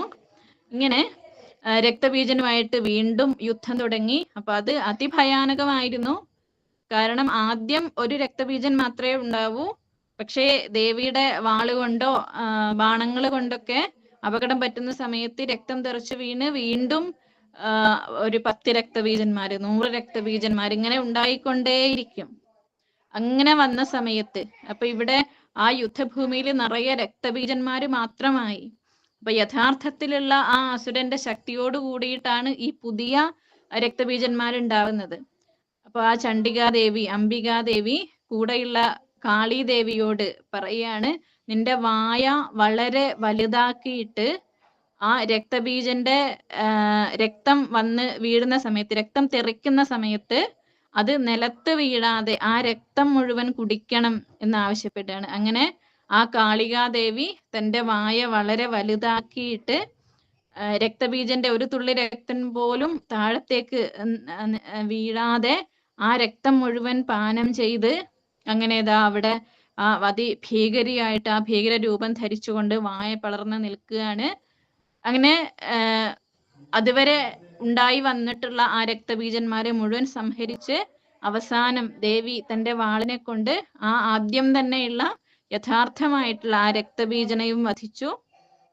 ഇങ്ങനെ അതിഗംഭീരനായിട്ടുള്ള ഈ രക്തബീജൻ പോലും കൊല്ലപ്പെട്ടു എന്ന് കേട്ട സമയത്ത് ശുംഭ നിശുംഭന്മാര് നേരിട്ടിറങ്ങുകയാണ്. നിശുംഭൻ ആദ്യം വന്നു. ശുംഭൻ അതിന്റെ പിന്നാലെ തന്റെ വലിയ പടയുമായിട്ട് വന്നു. അപ്പൊ നിശുംഭൻ വന്ന് ദേവിയെ കണ്ടപ്പോ തന്നെ ഏകദേശം നിശുംഭന് തീരുമാനമായി, ഞാനിതാ മരിക്കാൻ പോവാണ്. ആ ദേവിയുടെ ആ സ്വരൂപം കണ്ടപ്പോ, ആ തേജസ് കണ്ടപ്പോ തന്നെ മനസ്സിലായി. എങ്കിലും യുദ്ധം ചെയ്യാതെ വയ്യല്ലോ, ഇനി ഓടിപ്പോവാൻ വയ്യ. അങ്ങനെ കുറച്ചു നേരം യുദ്ധമൊക്കെ ഉണ്ടായി. ദേവി ആ വാളുകൊണ്ട് നിശുംഭന്റെ തലയറുത്ത് ആ തല കൊണ്ട് ഇങ്ങനെ ചുറ്റിലും കറങ്ങിയെന്നാണ്. ആ തല കൈകളിൽ പിടിച്ചിട്ട് ഇങ്ങനെ ആ നിശുംഭവധം അവിടെ വളരെ അനായാസകരമായിട്ട് കഴിഞ്ഞു. മറ്റുള്ളവരൊക്കെ പാതാളത്തിലേക്ക് ഓടിപ്പോവാൻ വീണ്ടും ശുംഭനോട് നിർദ്ദേശിക്കുകയാണ്. പക്ഷെ അപ്പോഴും ശുംഭൻ തയ്യാറാവുന്നില്ല. ഇതൊക്കെ ഒരു വിധിയുടെ ബലമാണ്, ഇനിയിപ്പോ ഒന്നും ചെയ്തിട്ട് കാര്യമില്ല, എനിക്ക് എന്തായാലും ഇനി പാതാളത്തിലേക്ക് പോവാൻ വയ്യ എന്ന് പറഞ്ഞ് യുദ്ധത്തിനായിട്ട് വീണ്ടും വരികയാണ്. അങ്ങനെ ശുംഭന് ഈ ദേവിയെ കണ്ട സമയത്ത്, ഈ അവസാന സമയത്ത് പോലും ഇത്രയും അസുരന്മാര് കൊല്ലപ്പെട്ടു, എന്നിട്ടും ഈ അവസാന സമയത്ത് പോലും തോന്നുന്നത്, ഈ ദേവിയെ കണ്ടപ്പോ, ഈ സുന്ദരിയെ കണ്ട സമയത്ത് ആ ഒരു ശൃംഗാര ഭാവമാണ് തോന്നുന്നത്. എന്നിട്ട് ആലോചിക്കുകയാണ്, ഇത്രയും സുന്ദരിയായിട്ടും ഇവൾക്ക് എന്താണ് എന്നോട് ഇഷ്ടം തോന്നാത്തത്? ഒരു പുരുഷന്റെ കൂടെ, അല്ലെങ്കിൽ ഈ വളരെ വീരനായിട്ടുള്ള ത്രൈലോക്യ വിജയിയായിട്ടുള്ള എൻ്റെ കൂടെ വരാൻ പറഞ്ഞപ്പോൾ അത്തരത്തിൽ ഇവൾക്ക് തോന്നാത്തത് എന്താണ് എന്നൊക്കെയാണ് ആലോചിക്കുന്നത്. അപ്പോൾ അസുരബുദ്ധി അല്ലെങ്കിൽ വിനാശകാലത്തുള്ള ബുദ്ധി എന്നൊക്കെ പറഞ്ഞാൽ ഇങ്ങനെയാണ്. നമുക്ക് എത്രത്തോളം ആ ഒരു അവസാന ഘട്ടത്തിൽ എത്തിയിട്ടും, അത്രയും അനുഭവങ്ങൾ ഉണ്ടായിട്ടും ആ ഒരു തിരിച്ചറിവ് ഉണ്ടാവുന്നില്ല. അപ്പോഴും ചിന്തിക്കുന്നത് ഇങ്ങനെയാണ്. ആ രീതിയിൽ തന്നെ ദേവിയോട് സംസാരിക്കുകയാണ്, ഇനിയും അവസരമുണ്ട് നിനക്ക്, ഇപ്പൊ എൻ്റെ കൂടെ വന്നാൽ എന്ത് ചെയ്യാം, ഞാൻ ഒരാൾ മതി ഈ 3 ലോകങ്ങളെയും ഭരിക്കാനൊക്കെ.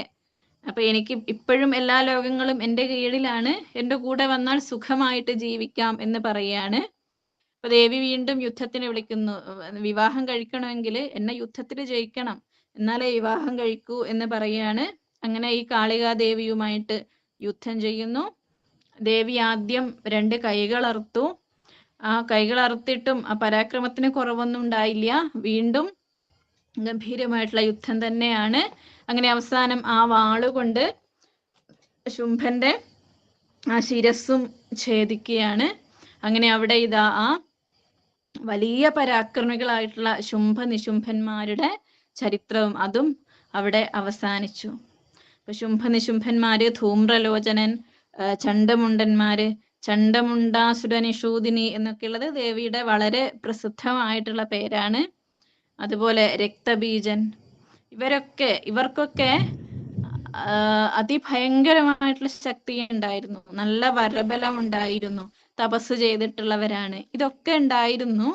പക്ഷേ ഈ അഹങ്കാരം അല്ലെങ്കിൽ ദുഷ്പ്രവൃത്തി കൊണ്ട്, ഇപ്പൊ ഇന്നലെ പറഞ്ഞതുപോലെ പാപായ പരപീഡനം ചെയ്താൽ പാപം മാത്രമേ ഉണ്ടാവുള്ളൂ, ആ പാപത്തിന്റെ ഫലം അനുഭവിക്കുകയും ചെയ്തു.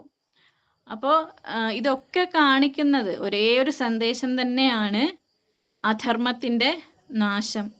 ഇങ്ങനെ ദേവി ആ എല്ലാ ലോകങ്ങളെയും ഉപദ്രവിച്ച സജ്ജനങ്ങളെ ഉപദ്രവിച്ച ശുംഭനിശുംഭന്മാർക്കും അവരുടെയും കഥ കഴിച്ചു എന്നുള്ള ആ വളരെ അത്ഭുതകരമായിട്ടുള്ള ചരിത്രം പറയാണ്. ഇത് കേട്ട സമയത്ത് വീണ്ടും രാജാവ് ചോദിച്ചു, ഈ ചണ്ഡികാദേവിയെ ആരാധിച്ചവര് ആരൊക്കെയാണ്? പല ഭക്തന്മാരുണ്ട്, ഒരാളൊന്നുമല്ല, ധാരാളം ഭക്തന്മാരുണ്ട്. എങ്കിലും അവരിൽ ആരുടെങ്കിലുമൊക്കെ കഥ പറയൂ എന്ന് പറയാണ്. അപ്പൊ ഭക്തന്മാരുടെ കഥ കേൾക്കുന്നതും വളരെ പുണ്യകരമായിട്ടുള്ളതാണ്. ഭഗവാന്റെ കഥകൾ അല്ലെങ്കിൽ ദേവിയുടെ കഥകൾ കേൾക്കുന്നത് പോലെ ഒരുപക്ഷെ അതിനേക്കാൾ പ്രധാനമാണ് എന്ത്? ദേവി ഭക്തന്മാരുടെ കഥകൾ കേൾക്കുന്നത്. ഇങ്ങനെ ആരൊക്കെയാണ് ദേവിയെ ആരാധിച്ചത് എന്ന് ചോദിച്ച സമയത്ത് 2 ഭക്തന്മാരുടെ കഥ പറയാണ്. പണ്ട് ഒരു രാജാവ് ഉണ്ടായിരുന്നു, സുരഥൻ എന്നായിരുന്നു രാജാവിന്റെ പേര്. അദ്ദേഹം വളരെ ധർമ്മിഷ്ഠനായിരുന്നു. വളരെ നല്ല രീതിയിൽ രാജ്യം ഭരിച്ചുകൊണ്ടിരിക്കുന്ന സമയത്ത് ചില മ്ലേച്ഛന്മാര് എന്ന് പറയുമ്പോൾ ഈ വലിയ പർവ്വതങ്ങളിലൊക്കെ താമസിക്കുന്ന ചില പ്രത്യേക വിഭാഗക്കാരെ പറയുന്ന പേരാണ്. അപ്പൊ അവര് വന്നിട്ട്, നമ്മൾ ഈ വിരുദ്ധ ശക്തികൾ എന്നൊക്കെ പറയൂലേ, അതുപോലെ ഈ മ്ലേച്ഛന്മാര് വന്നിട്ട് സുരഥന്റെ രാജ്യത്തെ ആക്രമിച്ചു. പക്ഷെ എന്തോ ഒരു വിധിബലം കൊണ്ട് രാജാവ് പരാജയപ്പെടുകയാണ് ഉണ്ടായത്. ഈ സുരഥൻ എന്നുള്ള രാജാവ് പരാജയപ്പെട്ടു. അദ്ദേഹത്തെ സഹായിക്കാൻ അധികം ആളുകളൊന്നും ഉണ്ടായില്ല. അദ്ദേഹത്തിന് തൻ്റെ രാജ്യവും തൻ്റെ കൊട്ടാരവും ബന്ധുക്കളെയും ഒക്കെ ഉപേക്ഷിച്ചിട്ട് അവിടുന്ന് ഓടിപ്പോവേണ്ടി വന്നു. അങ്ങനെ അദ്ദേഹം ആ ഒരു പലായനത്തില് ഒരു കാട്ടില് ഒരു മുനിയുടെ ആശ്രമത്തിന്റെ മുന്നിലെത്തുകയാണ്. അപ്പൊ അവിടെ എത്തി വളരെ സങ്കടത്തോടെ ആ മുനിയെ നമസ്കരിക്കുന്നു. ഇനി മുനി പറയുന്നു, ഇവിടെ താമസിച്ചോളാൻ പറയുന്നു. അവിടെ ഒന്നുമില്ലാതെ ഒരു സാധാരണക്കാരനായിട്ട് ആ ആശ്രമത്തില് താമസിക്കുകയാണ്. അപ്പൊ ഇടയ്ക്കൊക്കെ രാജാവിന് ഇങ്ങനെ വളരെ ദുഃഖം തോന്നും. തൻ്റെ ആ പഴയ കാര്യങ്ങള്, രാജാവായിട്ട് താമസിച്ചതും ശത്രുക്കൾ വന്നതും, ഇപ്പൊ തനിക്ക് ആരും സഹായിക്കാനില്ലാതെ അങ്ങനെ അവിടെ വിട്ട് വരേണ്ടി വന്നതും, അതൊക്കെ ആലോചിക്കുമ്പോൾ വളരെ ദുഃഖം തോന്നും. അങ്ങനെ ആലോചിച്ചിരിക്കുന്ന സമയത്താണ് അവിടെ ആ ആശ്രമത്തില് വേറൊരു വൈശ്യനെ കാണുകയാണ്. വൈശ്യൻ എന്ന് വെച്ചാല് കച്ചവടം കൃഷിയൊക്കെ ചെയ്യുന്ന വിഭാഗമാണ്. അപ്പൊ ഈ വൈശ്യനെ കണ്ട സമയത്ത് വൈശ്യനും ദുഃഖിച്ചിരിക്കുകയാണ്. ഇപ്പൊ രാജാവ് ചോദിക്കുന്നു, എന്താണ് അങ്ങയുടെ ദുഃഖം എന്ന് ചോദിക്കുന്നു. വൈശ്യൻ പറയുന്നു, എൻ്റെ പേര് സമാധി എന്നാണ്. അപ്പൊ അദ്ദേഹത്തിനും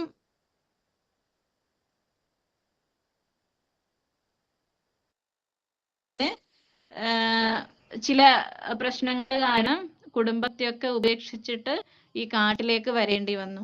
അങ്ങനെ രണ്ടുപേരും അങ്ങോട്ടും ഇങ്ങോട്ടും തങ്ങളുടെ ദുഃഖങ്ങളൊക്കെ പറഞ്ഞ സമയത്ത് അവര് തന്നെ പരസ്പരം പറഞ്ഞു, നമുക്ക് ഈ മുനിയോട് ചോദിക്കാം, നമ്മുടെ ദുഃഖത്തിന്റെ പരിഹാരത്തെ പറ്റി ചോദിക്കാം എന്ന് പറഞ്ഞ് അവിടെയുള്ള ആ സുമേധസ് എന്നാണ് മഹർഷിയുടെ പേര്, മഹർഷിയോട് ചോദിക്കുന്നു. രണ്ടുപേരും തങ്ങളുടെ ദുഃഖത്തെ പറ്റി പറയുകയാണ്.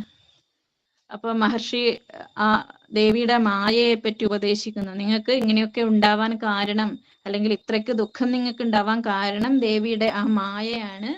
ആ മായ എല്ലാവരെയും ബന്ധിക്കുന്നതാണ്, ആർക്കും അതിൽ നിന്ന് മോചനമില്ല. സാക്ഷാ ത്രിമൂർത്തികളെ പോലും ബാധിക്കുന്നതാണ് ഈ മായ. പണ്ട് മഹാവിഷ്ണു ശ്വേതദ്വീപത്തിലേക്ക് തപസ് ചെയ്യാൻ വേണ്ടി പുറപ്പെട്ടിരുന്നു. അതേ സമയത്ത് തന്നെ ബ്രഹ്മാവും തപസ് ചെയ്യാൻ വേണ്ടി തൻ്റെ ലോകത്തെ വിട്ട് പുറപ്പെട്ടു. ഇങ്ങനെ അവര് തമ്മിൽ കണ്ടുമുട്ടിയ സമയത്ത് ആരാണ് അതിൽ ശ്രേഷ്ഠൻ എന്നുള്ളതിനെ പറ്റിയിട്ടൊരു ചർച്ച ഉണ്ടായി, ഒരു തർക്കം ഉണ്ടായി. മഹാവിഷ്ണു പറഞ്ഞു സത്വ ഗുണസ്വരൂപിയായതുകൊണ്ട് ഞാനാണ് ശ്രേഷ്ഠൻ എന്ന് പറഞ്ഞു. ബ്രഹ്മാവ് പറഞ്ഞു സൃഷ്ടികർത്താവായതുകൊണ്ട് ഞാനാണ് ശ്രേഷ്ഠൻ എന്ന് പറഞ്ഞു. അങ്ങനെ നമ്മൾ കേട്ടിട്ടുള്ള കഥയാണ്. അങ്ങനെ അവര് തമ്മിൽ തർക്കിക്കുന്ന സമയത്ത് നടുവിലൊരു ശിവലിംഗം പ്രത്യക്ഷപ്പെട്ടു. അപ്പൊ ആരാണോ ഈ ശിവലിംഗത്തിന്റെ, ഒരാള് മുകളിലേക്ക് പോവുക, ഒരാള് അതിന്റെ താഴത്തേക്ക് പോവുക, അങ്ങനെ ആരാണോ ഇതിന്റെ അറ്റം കണ്ടുപിടിച്ച് വരുന്നത് അയാളാണ് ശ്രേഷ്ഠൻ എന്നുള്ള ഒരു അശരീരി ഉണ്ടാകുന്നു. ബ്രഹ്മാവ് മുകളിലേക്ക് പോകുന്നു, മഹാവിഷ്ണു അടിയിലേക്ക് ഇതിന്റെ താഴത്തുള്ള അറ്റം തേടിയിട്ട് പോവുകയാണ്. അങ്ങനെ രണ്ടുപേർക്കും അത് കണ്ടെത്താൻ കഴിയുന്നില്ല. ബ്രഹ്മാവ് മുകളിൽ നിന്ന് വരുന്ന ഒരു കൈതപ്പൂവിനെ കൊണ്ട് പറയിക്കുകയാണ് താൻ മുകളിലെത്തി അവിടെ നിന്ന് എടുത്തതാണ് ഈ കൈതപ്പൂ എന്ന് പറയിക്കുകയാണ്. ആ ഒരു കഥ അതിവിടെ പ്രസ്താവിക്കുകയാണ്. അത് പ്രസ്താവിച്ചത് ത്രിമൂർത്തികൾക്ക് പോലും ഈ മായയിൽ നിന്ന് രക്ഷയില്ല, അവരെ പോലും മായ ബാധിക്കാറുണ്ട് എന്ന് പറയാൻ വേണ്ടിയിട്ട് പറഞ്ഞതാണ്. അപ്പോൾ ഈ കഥകളൊക്കെ ഒരിക്കലും നമ്മൾ ഒരാളെ താഴ്ത്തിക്കെട്ടാനോ ഒന്നും വേണ്ടിയിട്ട് പറയുന്നതല്ല. ചിലപ്പോൾ ചില കഥകൾ കേൾക്കുമ്പോൾ നമുക്ക് അങ്ങനെ തോന്നും. മഹാവിഷ്ണുവിന്റെ മോഹിനി രൂപം കണ്ടിട്ട് മഹാദേവൻ പോലും മോഹിച്ചു പോയി എന്നുള്ള കഥയുണ്ട് ഭാഗവതത്തില്. സാക്ഷാൽ പരമശിവൻ പാർവതി ദേവിക്ക് തന്റെ പകുതി ശരീരം കൊടുത്തിട്ടുള്ള ജഗതപിതരൗ എന്നൊക്കെ പറയുന്ന ആ മഹാദേവൻ മോഹിച്ചു പോയി എന്ന് പറയും മഹാവിഷ്ണുവിന്റെ മോഹിനി രൂപം കണ്ടിട്ട്. അപ്പൊ അത് മഹാദേവനെ ഒന്ന് താഴ്ത്താനോ ഒന്നും വേണ്ടിയിട്ട് പറയുന്നതല്ല, അത്രയ്ക്ക് ഗംഭീരമാണ് മായ എന്ന് കാണിക്കാൻ വേണ്ടി പറയുന്നതാണ്. അപ്പൊ മഹാവിഷ്ണുവിന്റെ ആ മോഹിനി രൂപം ആയിരുന്നു എന്ന് പറയാൻ വേണ്ടിയിട്ടാണ്. നമ്മൾ ഒന്നിനെ പറ്റി പറയുന്ന സമയത്ത് അതിനെ ഉയർത്തിയിട്ട് പറയും. അങ്ങനെയാണല്ലോ നമ്മൾ പൊതുവെ. ഇപ്പൊ ഒരാളെ പ്രശംസിക്കുന്ന സമയത്ത് നമ്മൾ പറയും അയാളാണ് ഏറ്റവും ഉന്നതൻ എന്ന് പറയും. അതേ സമയത്ത് വേറൊരാളെ പറ്റിയിട്ട് പറയുമ്പോൾ അയാളാണ് കേമൻ എന്ന് പറയും. അപ്പൊ ഇവിടെ ഈ കഥ പറയുന്നത് മഹാവിഷ്ണുവിനെയോ ബ്രഹ്മാവിനെയോ ഒന്നും ഇകഴ്ത്താനല്ല. ഒരിക്കലും നമ്മൾ അങ്ങനെ ഒരു ഭേദഭാവം ഉപാസനാമൂർത്തികളിൽ കാണരുത്. എല്ലാത്തിൻ്റെയും തത്വം ഒന്ന് തന്നെയാണ്. ഇവിടെ പറയുന്നത് സാക്ഷാൽ ത്രിമൂർത്തികൾക്ക് പോലും മായ ചിലപ്പോൾ ബാധിച്ചേക്കാം. അങ്ങനെയാണെങ്കിൽ നമ്മളൊക്കെ എത്ര ശ്രദ്ധിക്കേണ്ടതുണ്ട് എന്നുള്ളതാണ്. ഇപ്പൊ മഹാന്മാർക്ക് പോലും പതനം അല്ലെങ്കിൽ അബദ്ധം പറ്റുമെങ്കിൽ സാധാരണക്കാർ കൂടുതൽ ശ്രദ്ധിക്കണം. അതിനു വേണ്ടിയിട്ടാണ് പറയുന്നത്. ഇപ്പൊ ഈ ഒരു കഥ പ്രസ്താവിച്ചു, ഇങ്ങനെ ആ മായയെ പറ്റി പറഞ്ഞു, അതുകൊണ്ടാണ് നിങ്ങൾക്ക് ഇങ്ങനെയൊക്കെ വളരെ ദുഃഖമൊക്കെ ഉണ്ടാവുന്നത് എന്ന് പറഞ്ഞ സമയത്ത് എന്താണ് മായയുടെ സ്വരൂപം എന്ന് ആ മഹർഷിയോട് ഈ വൈശ്യനും രാജാവും ചോദിക്കുന്നു. അങ്ങനെ ആ ദേവിയുടെ സ്വരൂപമൊക്കെ വളരെ വിസ്തരിച്ച് പറഞ്ഞു കൊടുക്കുകയാണ്. അപ്പൊ നിങ്ങൾ എന്ത് ചെയ്യണം? ഈ ഒരു സങ്കല്പത്തോടുകൂടി ദേവിയെ ആരാധിക്കണം എന്ന് മുനി ഉപദേശിക്കുന്നു. അങ്ങനെ വൈശ്യനും രാജാവും ഒരേ സമയത്ത് തന്നെ ആ ചണ്ഡികാദേവിയെ, ഇവിടെ പൂജാവിധികളൊക്കെ വളരെ വിസ്തരിച്ചിട്ട് പറയുന്നുണ്ട്. അതൊന്നും നമുക്ക് അധികം അത് പറയേണ്ട കാര്യമില്ല, കാരണം എല്ലാവർക്കും അറിയുന്നതാണ്. ഇനി അത് അറിയേണ്ടവര് അത് പഠിക്കണം. അപ്പൊ എന്താണ് പൂജ, അതിന്റെ രീതികൾ എന്തൊക്കെയാണ്, എന്തൊക്കെയാണ് അതിന്റെ ക്രമം, അതൊക്കെ വിസ്തരിച്ച് പറയുന്നുണ്ട്. അപ്പോൾ അത് ചെയ്യാൻ താല്പര്യമുള്ളവർ അത് സ്വയം മനസ്സിലാക്കേണ്ടതാണ്, പഠിക്കേണ്ടതാണ്. ആ പൂജാവിധികളൊക്കെ പറഞ്ഞതിന് ശേഷം ഈ രണ്ടുപേരോടും മഹർഷി ഉപദേശിക്കുന്നു, ഈ രീതി അനുസരിച്ചിട്ട് നിങ്ങൾ ചണ്ഡികാദേവിയെ പൂജിക്കണം എന്ന് ആവശ്യപ്പെടുകയാണ്. അങ്ങനെ ഇതാ രാജാവും വൈശ്യനും, അപ്പൊ രണ്ട് തരത്തിലുള്ളവരാണ്, രണ്ട് ധർമ്മത്തോടു കൂടിയവരാണ്. അവര് രണ്ടുപേരും ഒരേ സമയത്ത് ആ ചണ്ഡികാദേവിയെ ആ ക്രമം അനുസരിച്ചിട്ട് മഹർഷി പറഞ്ഞു കൊടുത്തിട്ടുള്ള പൂജാവിധികൾ അതേപോലെ വളരെ നിഷ്ഠയോടുകൂടി ചെയ്തിട്ട് ആ മന്ത്രങ്ങളൊക്കെ അതീവ ഭക്തിയോടുകൂടി ശുദ്ധിയോടുകൂടി മന്ത്രങ്ങളൊക്കെ സ്മരിച്ച് മന്ത്രങ്ങളൊക്കെ ചൊല്ലി അങ്ങനെ ദേവിയെ ആരാധിക്കുകയാണ് വളരെ കാലം. അങ്ങനെ ദേവിയെ ആരാധിച്ച സമയത്ത് ദേവി പ്രത്യക്ഷപ്പെടുന്നു. അപ്പൊ എന്താണ് നിങ്ങളുടെ ആവശ്യം, നിങ്ങൾക്ക് എന്താണ് വരം വേണ്ടത് എന്ന് ചോദിക്കുന്ന സമയത്ത് രാജാവ് പറയുന്നു തനിക്ക് നഷ്ടപ്പെട്ടു പോയിട്ടുള്ള ആ രാജ്യം അത് തിരിച്ചു കിട്ടണം എന്നാവശ്യപ്പെടുകയാണ്. ദേവി അതേ വരം കൊടുക്കുന്നു. മുമ്പത്തേതിനേക്കാൾ സമ്പൽ സമൃദ്ധമായിട്ട് നിനക്ക് രാജ്യം ഭരിക്കാൻ സാധിക്കും. മുമ്പത്തേതിനേക്കാൾ ശക്തിയോടുകൂടി പ്രതാപത്തോടുകൂടി വളരെ കാലം ബന്ധുക്കളോടൊക്കെ കൂടി സുഖമായിട്ട് സന്തോഷമായിട്ട് രാജ്യം ഭരിക്കാൻ സാധിക്കട്ടെ എന്ന് രാജാവിനെ അനുഗ്രഹിക്കുന്നു. അതേപോലെ വൈശ്യനോട് എന്താണ് ആവശ്യം എന്ന് ചോദിച്ച സമയത്ത് വൈശ്യനെ ആവശ്യപ്പെടുന്നത്, എനിക്ക് ആ പരമമായിട്ടുള്ള ജ്ഞാനം വേണം, ഇനിയും എന്നെ ആ മായ ബാധിക്കരുത് എന്നാണ്. അപ്പൊ വൈശ്യന് ആ ഒരു വരവും കൊടുക്കുന്നു. ഇങ്ങനെ തൻ്റെ ഭക്തന്മാരെ അവർ ഏത് തരത്തിലുള്ളവരാണെങ്കിലും എന്താണോ അവരുടെ ആഗ്രഹം ആ ആഗ്രഹം സാധിച്ചു കൊടുക്കുന്നവളാണ് ചണ്ഡികാദേവി എന്ന് പറഞ്ഞുകൊണ്ട് ഈ ഒരു ചരിത്രം, രാജാവിൻ്റെയും വൈശ്യന്റെയും ചരിത്രം ഇവിടെ വർണ്ണിക്കുകയാണ്. അപ്പൊ ദേവിക്ക് അങ്ങനെ ഭക്തന്മാരോട് ഭേദഭാവമൊന്നുമില്ല, ഭക്തിയാണ് പ്രധാനം. ഏത് ഭാവത്തോടു കൂടി ഭക്തൻ സ്മരിക്കുന്നുവോ അതേ ഭാവത്തിൽ ദേവി അനുഗ്രഹിക്കും. അങ്ങനെ ചണ്ഡികാദേവിയുടെ ആ മാഹാത്മ്യം പറയാണ്. ഈ മാഹാത്മ്യം എന്നുള്ളത് ഇവിടെ 2 ഭക്തന്മാരുടെ കഥ മാത്രമാണ് പറയുന്നത്. ഇങ്ങനെ ഏതൊക്കെ ഭക്തന്മാര് ദേവിയെ സേവിച്ചിട്ടുണ്ടോ, ദേവിയെ ആരാധിച്ചിട്ടുണ്ടോ അവരെയൊക്കെ ദേവി അനുഗ്രഹിച്ചിട്ടുണ്ട്. അങ്ങനെ ഈ ഒരു ചരിത്രത്തോട് കൂടിയിട്ട് ശുംഭനിശുംഭന്മാരുടെ ചരിത്രത്തോട് കൂടിയിട്ടാണ് ഈ 5ാമത്തെ സ്കന്ധം അവസാനിക്കുന്നത്. അപ്പൊ ഇതില് പ്രധാനമായിട്ട് 2 ചരിത്രങ്ങളാണ്, മഹിഷാസുര വധവും അതുപോലെ ശുംഭനിശുംഭന്മാരുടെ വധവും. ദേവിയുടെ പ്രസിദ്ധങ്ങളായിട്ടുള്ള 3 ചരിത്രങ്ങളിൽ 2 എണ്ണമാണ് ഈ ഒരു സ്കന്ധത്തിൽ പറയുന്നത്. അതുകൊണ്ട് തന്നെ ഇത് വളരെ പ്രധാനമാണ്. ദേവിയെ നേരത്തെ പറഞ്ഞതുപോലെ 3 ചരിത്രത്തോടു കൂടിയവൾ എന്നൊക്കെ പറയും. അപ്പൊ അതോടുകൂടി ഇതാ ഈ 5ാമത്തെ സ്കന്ധം അവസാനിച്ചു.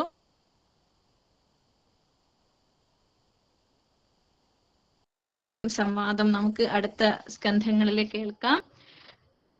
ദേവിയുടെ കഥകൾ വളരെ വിചിത്രങ്ങളാണ്, അത്ഭുതകരങ്ങളാണ്, എല്ലാവരെയും ആനന്ദിപ്പിക്കുന്നതാണ്, നമ്മളെപ്പോഴും അനുസ്മരിക്കേണ്ടതാണ്.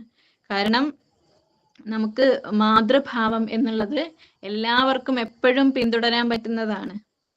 എല്ലാവർക്കും ഏത് ഭാവത്തിലും അമ്മയുടെ അടുത്തേക്ക് ചെല്ലാം, ഏത് സമയത്ത് വേണമെങ്കിലും ചെല്ലാം. അപ്പൊ നമുക്ക് ഏറ്റവും സൗകര്യപ്പെട്ട, നമുക്ക് എല്ലാവർക്കും ഇഷ്ടപ്പെടുന്ന ഒരു ഭാവമാണ് മാതൃഭാവം. ആ മാതൃഭാവത്തോടുകൂടി ആ ദേവിയെ സേവിക്കാൻ, ദേവിയെ ആരാധിക്കാൻ നമുക്ക് കഴിയട്ടെ. എല്ലാവരുടെയും മനസ്സ് ആ ദേവിയിൽ തന്നെ എപ്പോഴും ഉണ്ടാവട്ടെ എന്ന് പ്രാർത്ഥിച്ചുകൊണ്ട് ഇവിടെ ഈ ഒരു സ്കന്ധം, 5ാമ സ്കന്ധം സമർപ്പിക്കുകയാണ്. സർവത്ര ദേവീ നാമ സങ്കീർത്തനം. ജഗദംബികായൈ നമഃ.